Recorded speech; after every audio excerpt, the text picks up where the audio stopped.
we'll guide you through how to bid on Namecheap Auction. If you find this helpful, consider subscribing and liking the video. First, go to the Namecheap website and log into your account.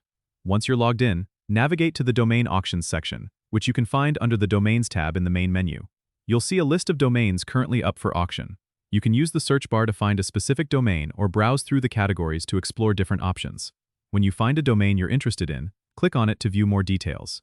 Here, you'll see information about the domain, including the current highest bid, the auction end time, and any reserve prices. To place a bid, enter your bid amount in the bid field. Make sure your bid is higher than the current highest bid, or meets the reserve price if there is one. After entering your bid, click the Place Bid button to confirm. You'll receive a confirmation message if your bid is successfully placed. It's important to keep an eye on the auction end time and any competing bids, as other users can increase their bids until the auction closes. If you win the auction, you'll receive an email notification with instructions on how to proceed with the payment and domain transfer. Be aware of the auction fees and terms, which are usually outlined on the auction page.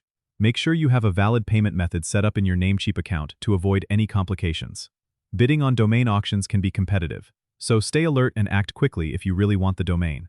Don't forget to subscribe and comment if this helped you out.